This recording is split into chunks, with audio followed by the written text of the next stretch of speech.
You don't trust me. Hell, I wouldn't trust me either. What's going on, guys? I am Joe Deckelmeyer with Screen Rant. We are at New York Comic Con 2024. I am with the incredible group from The Walking Dead, Dead City. Phenomenal first season, and we're gonna dig right into the second season.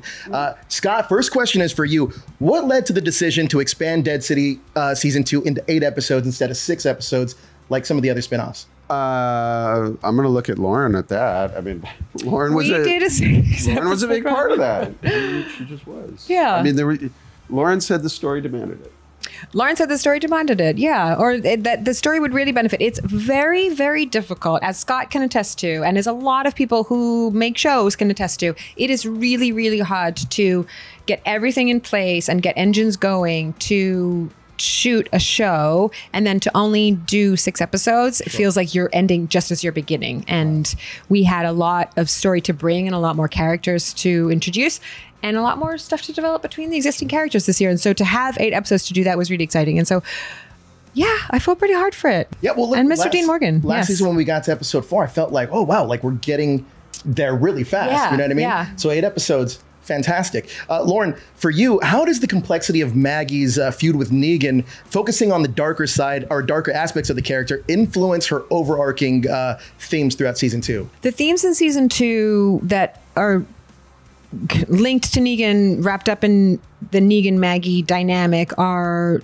really requiring both of them to look at themselves and who they've been, and if change is possible, and how you have to go through what was to get to what could be. Right. And it's a huge theme of the season that I think we serve very well and delicately in season 2. And we're all sort of like put in this vat of those thoughts. You know, every character is sort of touched by this process. So yeah. Now, Gaius, with Perlie's journey evolving as he grapples with his lie about Negan, what new challenges does he face in navigating his role within New Babylon? Oh my gosh. Well, I think for me and my character, it's really about how do you sort of keep the facade of this world, but also work behind the scenes to kind of, do what needs to be done. As I said before, we're not the greatest of friends at the end of season 1, but season 2, we figure we have to work together. And it's hashtag complicated. It's Absolutely. Scott, Negan seems to be returning to his old self now that he's working for Dama. What will we see Negan's old self kind of impact Maggie's decision to save him? Wow. Who knows? Yeah, I shouldn't really say, but the way you put it, wow, there you are. The audience will see the old Negan. They will see that. And, Maggie might see that too, maybe. And how would that affect you if you were Maggie? So I'll just say that.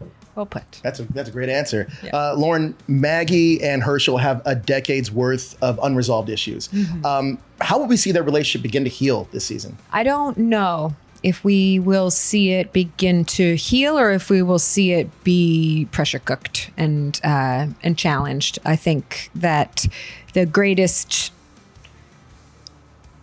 joy, I will say joy because I like that this is relatable, is exploring this dynamic in great detail, because teenagers have, there's something I heard the other day I thought was so interesting. Between the age of 7 and 16, children, is it 7? Somewhere when we're all adolescents and terribly rebellious, and where nothing our parents say can possibly make any sense, is so biologically necessary so that we leave our tribe and go and make babies in a different tribe.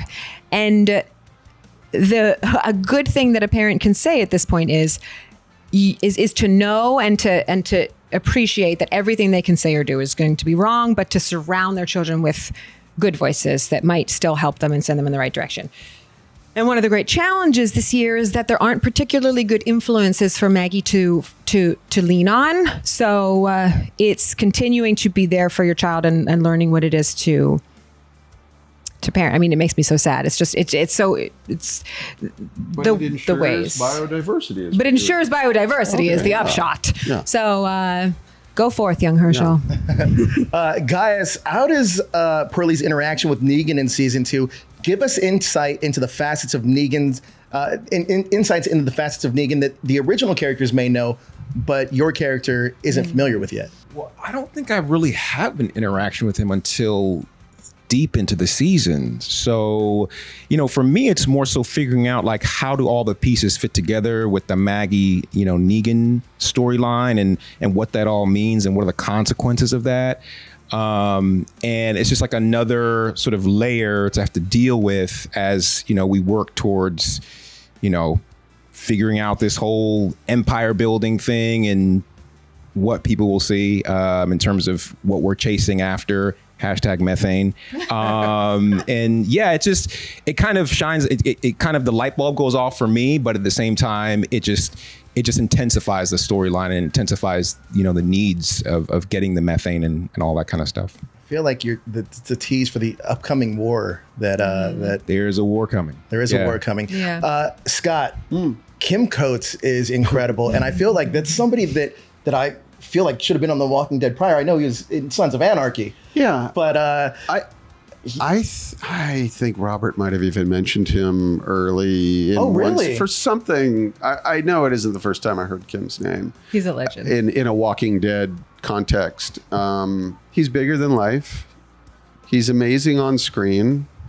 The stories I hear from set is that He's a gift. Yeah, He's a total and that gift. he always surprises you. Yeah. Kim does what you always want to do on set, which is, why are we saying this? What is it? Let me dissect the hell out of it. And then, great. Yes, let's go. It's like he is an absolute dream to work with. I mean, he interrogates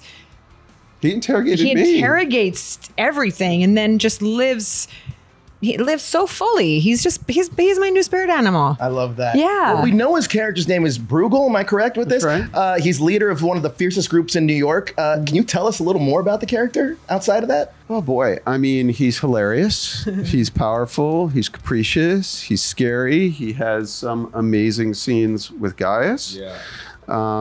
He brings a lot of levity to the story. Like, there's dangerous levity. Yeah, dangerous levity. I was thinking like dark irony. Like there's just dark irony that, because I binge watched the whole original show within the last couple of years, and I loved it. I already loved it before, but I loved it even more seeing it.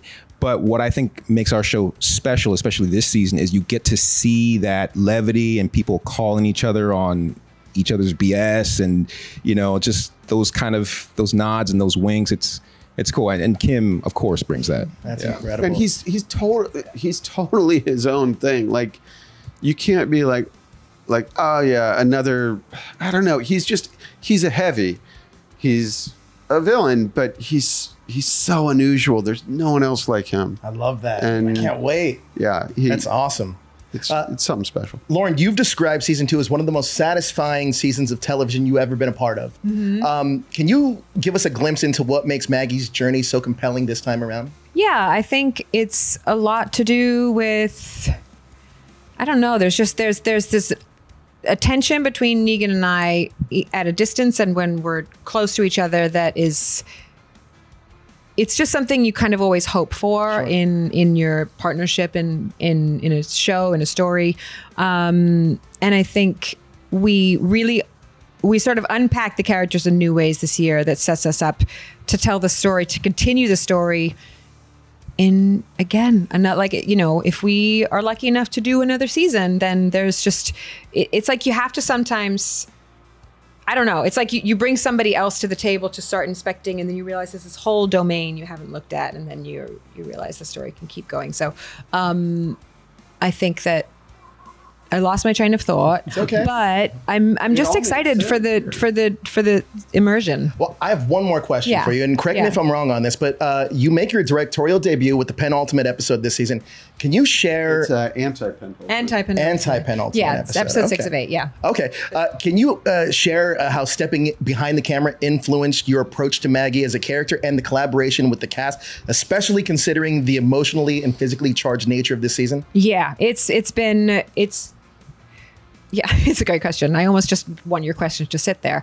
I think the thing that really helped with directing, and I've been shadowing for a long time, and as soon as I started shadowing, it made me a better actor.